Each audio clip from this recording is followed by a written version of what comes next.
Welcome back to the deep dive. I hope you're ready for this one because today we are not just, skimming the surface of a topic. Yeah. We are diving straight into, I guess, the Mariana Trench of philosophy. We're tackling what is arguably the single heaviest, most persistent question in the human experience. It is the question, isn't it? It really is. It's the question that keeps you up at night. It's the one that makes people walk away from their faith. And it's a question that every single person, I don't care what your background is, has asked at least once. It's the universal stumbling block, the big why. Exactly. So we're looking at a fascinating set of sources today, a series of spiritual discourses, and the collection is titled The Cosmic Drama. And the question on the table is basically the problem of evil. But it's a very specific framing of it. It is. It's not just abstract. The question is, if the world is a divine creation, if it's a dream of God or a benevolent system or however you want to frame it, why is there so much suffering? Why do cancer, poverty, and war exist? I mean, why is there pediatric cancer? If this is all a dream, as the source suggests, then why does it feel like a complete nightmare for so many people? It's the ultimate question. And, usually when you approach this from a spiritual angle, you get these very soft, unsatisfying answers. Oh, absolutely. You get told to have faith and that it's all a mystery, or my personal favorite, God works in mysterious ways, Right. which frankly isn't very helpful when you're in the middle of a real crisis. No, it's a mystery, doesn't pay the rent or, cure the disease. Mm-hmm. And what really hooked me on this specific source material and why I wanted to do this deep dive today is that it doesn't offer a platitude. Mm-hmm. It offers a schematic. It's like an engineering diagram. It Yeah. treats the universe not as some mysterious test of your loyalty, but as a structure with very specific observable rules. It talks about the cosmic drama. It uses all these cinema metaphors, and it argues that perspective is the only real medicine. That's what sets this apart. It's a structural argument. It's trying to explain the mechanism behind suffering, not just justify it. A mechanism, exactly. And the source, it essentially provides a two-tiered answer to that accusation you mentioned, the accusation of cruelty.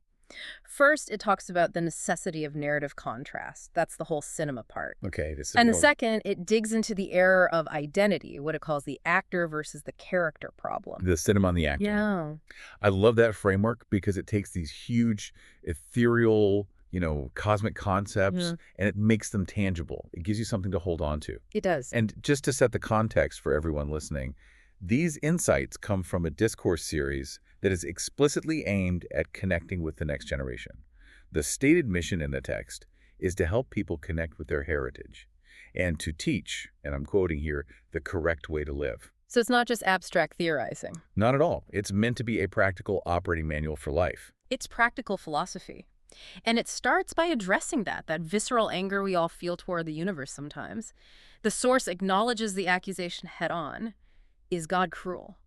Which is a question a lot of people are afraid to even ask. They are, but the source suggests that before we can judge the creator or the system or whatever you want to call it, we have to understand the medium of the creation. We have to, understand the rules of the drama first. Okay, so let's get into it then. Let's look at the rules. Mm-hmm. The source opens with a thought experiment that I think is just brilliant because it forces you to confront your own psychology. It asks us to imagine a movie, but not just any movie, a very specific kind of movie. The boring movie thought experiment. Exactly. Yeah. Let's actually play this out because I tried this on myself and it was genuinely annoying to even think about.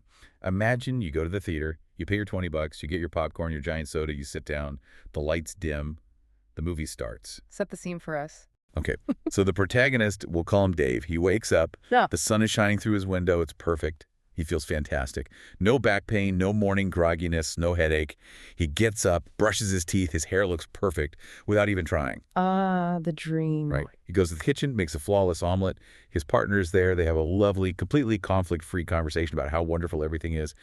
He gets in his car to go to work, and there's zero traffic. Not a single red light. Green lights all the way. It's like the universe is just rolling out the red carpet for Dave. Okay. Sounds like a dream life so far. He gets to work.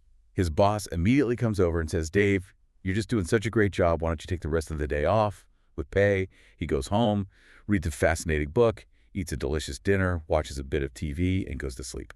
Fade to black. That's scene one. Okay. I'm with you. Scene 2. Dave wakes up. Sun is shining. Great breakfast. No traffic. Good job. Sleep. Scene 3. Sun. Breakfast. no traffic, sleep. How long are you staying in that theater? Be honest. Honestly, 10 minutes, maybe 15 if the cinematography is, like, spectacular. But after that, I am walking out and demanding a refund. I'd be so bored I'd get angry. But why? He's living the life we all say we want. Because nothing is happening. It's painfully, mind-numbingly boring. There's no point to it at all. And this is the absolute crux of the source's first argument. We say we want a life of uninterrupted smoothness. We pray for it. Please, let there be no obstacles, let there be no problems. But the source points out this fundamental contradiction in the nature of consciousness itself. What's the contradiction? We simply cannot tolerate a narrative without friction. We are hardwired against it. Friction is the key word there, isn't it? It is. Think about it in terms of physics. If you have a surface that is perfectly mathematically smooth and you run your finger across it, what do you feel? Almost nothing. Your nerves register almost nothing. You need the ridges, the bumps, the resistance to actually feel texture. The source argues that consciousness is exactly the same. It craves texture. And in a narrative sense, texture is conflict. It's the struggle. So we walk out of the boring movie because, paradoxically, a perfect world is a meaningless world, at least to an observer. Meaningless to the observer, yes, absolutely. The source says we crave resolution. That's the dopamine hit of a good story. But you cannot have resolution unless you first have a problem. You can't have a triumph unless you first have a struggle. Exactly. You can't have a hero if you don't give him a crisis to solve. It's such a profound flip of the script. We always ask, why is this bad thing happening to me? With the underlying assumption that life should be smooth. Right, that smooth is the default setting. But if we view it as a narrative, as a story, then smooth is a design flaw. Smooth is static. The source basically says, look, if you wouldn't watch a movie without conflict for 10 minutes, why on earth would you expect the cosmic movie, the universe itself, to be any different? And this brings us right to what the source calls the law of contrast. This is a fundamental principle in this entire philosophy. It states that happiness is not an independent, standalone thing. It's a relative experience. It is only experienced and understood against a background of sorrow. It's the idea that you can't write with white ink on white paper. You wouldn't see anything. That's a perfect analogy. You need the black ink, the darkness, to make the words visible. The specific metaphor used in the text is light and darkness. The value of light, the beauty of light, is only known because of darkness. Imagine you lived on a planet with 3 suns, where it was high noon, 24 hours a day, 7 days a week. You wouldn't have a concept of light. You would just be in a state of blinding sameness. You wouldn't even perceive it because there's nothing to compare it to. So, applying this to the cosmic drama, the source is making a pretty radical claim. It's saying that the things we label as bad, poverty, disease, struggle, heartbreak, these aren't bugs in the system. They aren't mistakes. They're not. They are the background contrast. They are necessary to make the good parts visible, to give them meaning and value. So they are the shadows that give the painting depth. Exactly. Without them, the image is just flat. It's one-dimensional. The source explicitly says these things are not punishments. And that's a crucial distinction we have to make. It is, because we're so conditioned to think that way. We are. We think, I'm sick, I must have done something wrong, or God is punishing me. The source says, no, that's a misinterpretation of the structure. These are narrative devices. They are contrast needed to give the story, your story, depth. Okay, I can follow the logic on a grand cosmic scale. Makes a certain kind of intellectual sense. But I want to push back a bit, or at least drill down, because this is where it gets really tricky for the individual. Of course. It's easy to sit here and say conflict is necessary for art when you're talking about a movie script. Yeah. But when the contrast is my actual life, Right. what is my divorce or my bankruptcy or my chronic illness, Yeah. it feels personal. It doesn't feel like artistic texture. It feels like cruelty. It feels like cruelty. Yeah. And that's a huge hurdle to get over. It is, and that is a completely fair and human emotional reaction. But the source tries to bypass that initial emotional reaction and look at the underlying causality. It uses specific examples from mythology to show that even the figures we revere, the perfect beings, are defined entirely by their collisions with these bad elements. And this is where it brings up the Ramayana and the Mahabharata. Right. And even for listeners who aren't deeply familiar with Indian philosophy or these specific epics, the archetypes here are completely universal. You'll recognize them instantly. So let's break down the first one. Let's look at the Ramayana. Okay. So in the Ramayana, the protagonist is Rama. He is the avatar. He's considered the ideal man, the perfect king, the embodiment of honor and living by the rules. what the text calls Mariata. He's the ultimate good guy. He's the standard of perfection that everyone is supposed to aspire to. He is. But the source asked a really provocative question. Who made Rama Rama? What was the force that forged him into this ideal? Was it his father, the king? Was it his teachers? Was it his comfortable, easy life in the palace? No, it was the villain. It was Ravana. Ravana is the antagonist. He's the demon king. He's powerful, he's arrogant, he's brilliant. And he kidnaps Rama's wife, Sita. He shatters the peace. He creates a massive, catastrophic, world-altering problem. So without Ravana, what is Rama? Without Ravana, Rama is just another prince who inherits a throne. He lives in a palace, eats grapes, governs well, and dies of old age. A good man, sure, but we would not know his name today, thousands of years later. Right. His courage, his unwavering loyalty, his incredible strength, his divine nature, none of that would have ever been pulled out of him. It would have remained latent potential. It was the pressure applied by Ravana that forced it to manifest. So the villain is let's call it the extraction mechanism for the hero's potential. It's the thing that proves the hero is actually a hero. That's a great way to put it. The antagonist creates the protagonist. The source argues that Mariata, that perfect honor, that adherence to righteousness, it cannot be established in a vacuum. It has to be tested. You can claim to be an honest person, but until someone offers you a briefcase with $1 million in it to tell a lie, your honesty is purely theoretical. Ravana is the briefcase. He is the ultimate test. He makes the story matter. And it's the same logic with the Mahabharata, right? Which is the story of this huge, catastrophic war between two sides of a family. Exactly. And specifically, the reference in the text is to the battlefield of Kurukshetra. This was a massive, devastating war. Brothers against cousins, teachers against students. It was the ultimate tragedy. But it was in the middle of this battlefield, amidst the chaos and the despair, that Krishna delivered the Gita, which is considered one of the most profound wisdom texts in human history. The setting is everything. It matters immensely. The Gita wasn't delivered in a quiet classroom. It wasn't a TED Talk with a nice backdrop. It was delivered in the no man's land between two massive armies moments before the slaughter was about to begin. And the protagonist, Arjuna, is having a complete breakdown. A total panic attack. He sees his family on the other side and he just collapses. He drops his bow. He doesn't want to fight. He is in a state of total moral and emotional crisis. He's paralyzed. And that intense pressure cooker is what forced this incredible wisdom out into the world. Precisely. The source argues. Without the battlefield, without that intense conflict and that rock-bottom moral crisis, Krishna's wisdom would never have been revealed. It would have stayed inside him. The takeaway is that wisdom often requires crisis to be born. You don't get the Gita without the war. So, to summarize this whole cinematic contrast section, it's basically, don't blame the shadows in the painting. They are what allow the light to have shape and form. The struggle is a feature of the system, not a bug. Correct. But, and this is the big but, that only explains the architecture. That explains why the story needs suffering from a narrative design perspective. Right. It doesn't explain why it hurts so much on a personal level. Exactly. It's one thing for me to say, oh, this cancer diagnosis is just a fascinating plot twist for my character development. It's a completely different thing to actually feel the pain of it. It doesn't make the chemo enjoyable. It doesn't stop the fear from keeping you up at night. And that is where the source pivots to the second, and I think much deeper level of the argument. This is the transition from the why to the how. The source argues that suffering is only truly felt as long as one identifies completely as the character. This is the identity trap. This is where the source gets really interesting with that distinction between the actor and the character. It starts with this idea of subservience to rules. Think about a video game. Let's say you're playing a character in some big fantasy RPG.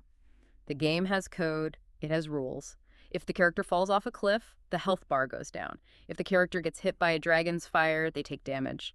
Those rules are absolute within the software. Right. You can't argue with the code. If the script says fall damage, you take the fall damage. End of story. But do those rules apply to you, the person sitting on the couch holding the controller? No, of course not. Yeah. If my character falls off a cliff, I don't break my legs. I might get annoyed that I have to restart the level, but I'm physically fine. And why is that? Because I'm not in the game. I'm outside the jurisdiction of the game's code. Jurisdiction. That is the perfect word. The source argues that the laws of karma, the laws of pain, the laws of suffering, they have a specific jurisdiction. And that jurisdiction is the character, meaning the body, the name, the history, the personality that you think you are. So as long as you believe 100% I am the character, as long as you are totally identified with the avatar on the screen, you are completely subservient to the rules of that world. Yes. When the script of life says cancer, you must suffer.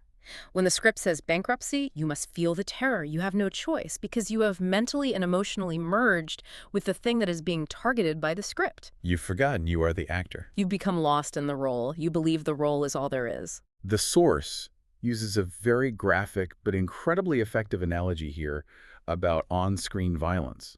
It talks about an actor getting shot in a film. Right. Imagine you're watching a high-stakes action movie. You've got, I don't know, Daniel Day-Lewis. He's playing a man who gets shot in the chest in a dramatic final scene. Okay. So on screen, you see the squibs exploding, fake blood everywhere. He's screaming, he's gasping for air, he's clutching his chest, he's delivering the performance of a lifetime. The audience is in tears. They are terrified for him. They are completely caught up in the drama.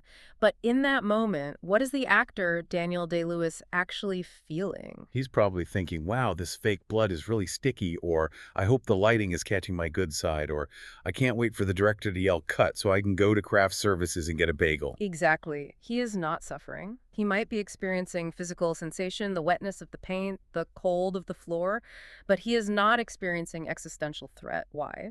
Because he knows the blood is just red paint. The realization, that's the key. The actor knows. I am the actor playing this scene, not the character in the scene. The source says this is the pivot point. This is the key to the cessation of suffering. The suffering diminishes the very moment the realization dawns. It's the critical difference between pain and suffering. Pain is a physical sensation. Nerve-ending C4 is firing. Suffering is the story we tell about the pain. I am dying. This is unfair. My life is destroyed. The actor feels the sensation, the sticky paint, but he completely rejects the narrative. I am dying.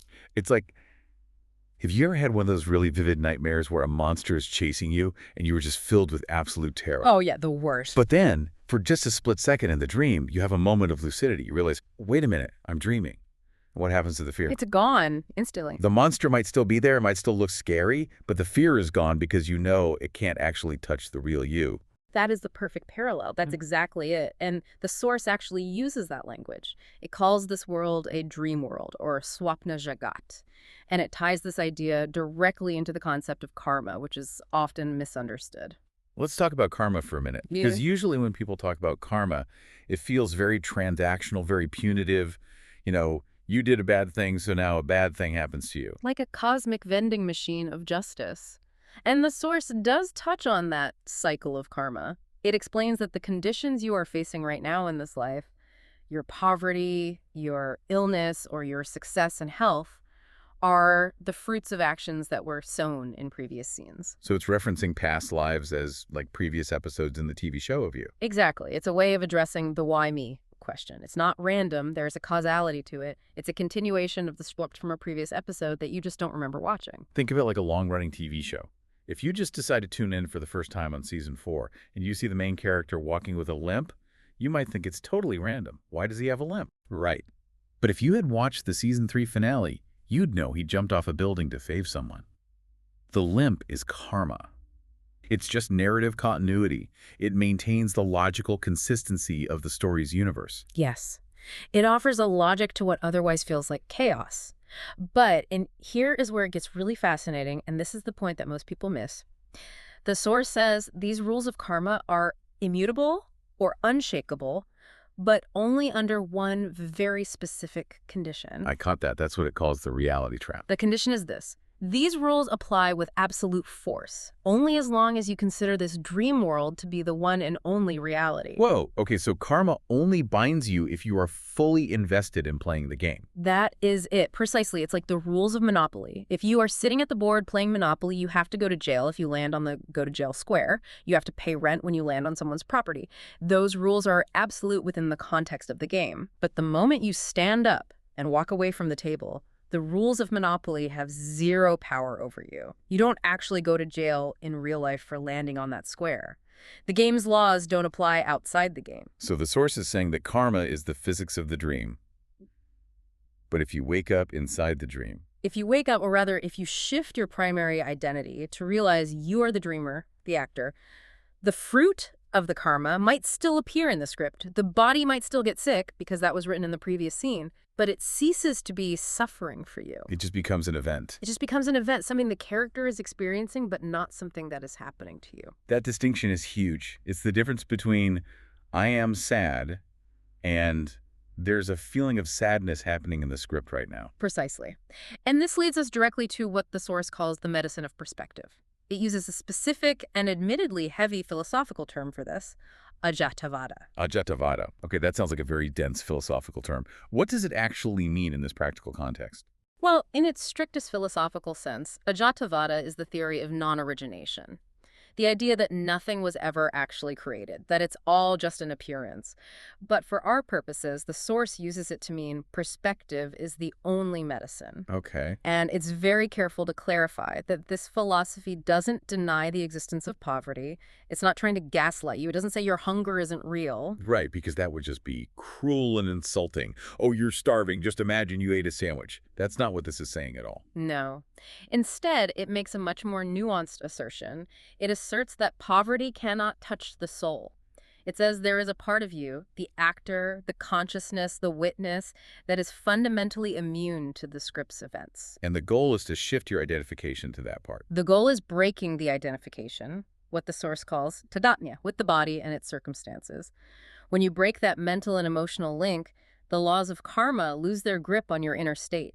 And the source mentions Kriya Yoga here as a specific tool for this. It seems to frame Kriya Yoga not just as, a physical exercise, but as a direct method for achieving this shift in identity. It even gives a kind of ladder of perception. Yes. This is crucial. It's not just a belief system, it's a practice. It's a technology for shifting perception. And the source outlines this progression very clearly. You start at the level of body. Most of us live here 99% of the time. Right. I am this flesh and bone. I am hungry. I am aging. I am this body. It's the statue. It's solid. It's heavy. It's very vulnerable. Right.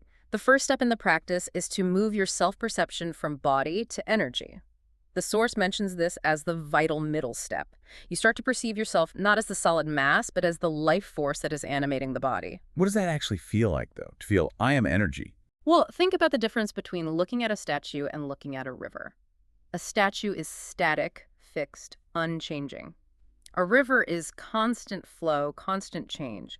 When you focus on your breath, which is the primary tool in these yogic traditions, you are focusing on something that is constantly moving in and out of the body. It's a current. Okay. By anchoring your sense of I in that flow, in the breath, in the energy, rather than in the solid flesh, you start to loosen that mental glue that binds you to the body. You stop feeling so stuck, so solid. Exactly. And then from energy, the final step is to move to consciousness, to the pure awareness, the silent witness, the one who is watching the energy move the body, the one who is watching the thoughts float by. The audience in the theater of your own mind. Beautifully put. You become the audience, not just the actor on the stage. Yeah. And there's this wonderful analogy in the text about the wave and the water. I think this sums up the whole fear of death and dissolution aspect perfectly. The Kavalam, or absolute thought. Yes. The source asks you to imagine that you are a single wave in the vast ocean. As long as you believe with all your being that you are a wave, what is your biggest fear? Crashing on the shore, dissipating, losing my form, dying. I'd also be afraid of being smaller than the other waves or getting swallowed by a bigger one. Exactly. Your entire existence is defined by anxiety. You are constantly afraid of losing your form. You are competing with other waves. You are terrified of the end, which is inevitable. But the day you realize you are water, what happens to the fear? It's gone. It vanishes. Because water cannot drown in water. There it is. Beautiful, isn't it? If the wave crashes, it just becomes the ocean again. It never actually died because its fundamental substance was always just water. The form was temporary, the substance is eternal. The source is saying, you are the water. The life you are living is just the particular shape of the wave for this moment in time. That is a profoundly comforting thought. But I can hear the skeptic in the back of the room, or maybe just the pragmatic listener, saying, okay, that's great for my inner peace. Wonderful. But isn't this dangerous? If I stop caring about the script, do I just become passive? Do I just sit on a mountain and let the world burn? If I'm just water, why should I bother helping you, another bit of water? Right. Isn't this just a recipe for apathy? That is the classic accusation leveled against this kind of spiritual philosophy, that it leads to passivity or a kind of nihilism. But the source addresses this directly in the section on societal implications. It actually argues for the complete opposite. It argues for a ripple effect. A ripple effect from the self out to the universe. Precisely. The argument is that you cannot truly fix the world if you yourself are broken and operating from a place of fear. If you're operating out of fear, greed, and that rat race mentality, your actions, even if well-intentioned, will only create more chaos and suffering. So it proposes an inside-out solution. A domino effect, it says. Self-knowledge leads to correct conduct. Okay, but how does that work, practically? How does realizing I'm an actor in a cosmic play make me a better, more ethical person in the real world? Well, think about where most bad conduct comes from. Greed, theft, violence, lying. Where do these things originate? They come from a deep-seated insecurity. Scarcity mindset. Exactly. They come from the terrified belief that I am this small, separate, vulnerable wave, and there isn't enough water to go around, so I need to take your stuff to ensure my own survival. Right. I have to get mine. But if I truly know that I am the actor and not just the character, I'm not desperately fighting you for resources or status. I'm not fundamentally insecure. If I know that we are both just water, why would I try to hurt you? I would literally just be hurting myself. So that self-knowledge naturally leads to better behavior, which then improves the family unit. And a stable, wise family improves society. And a healthy society improves the country. And a healthy country contributes positively to the world, to the universe. It's an inside-out approach to world peace, starting with the individual. It's a pretty radical idea. The source explicitly calls for stepping out of the physical rat race. It does. It suggests that the material chase, this frantic, endless running after money, power, security, is the very thing that destabilizes society. It argues that when you are grounded spiritually, you actually become a better citizen, a better parent, a better friend, because you are acting out of a sense of fullness, not a sense of lack. You're playing your role in the movie with grace and skill, rather than with panic and desperation. Perfectly put. You become a better actor. You hit your marks, you say your lines with passion, you support your co-stars. But you aren't screaming at the director or trying to sabotage the other actors to get more screen time. You are playing the game, but you aren't being played by the game. So let's try to wrap this all up. It's a lot to take in. We've gone from the boring movie thought experiment, that initial realization that we actually need conflict for a story to work. And from there to the actor versus character split. Right.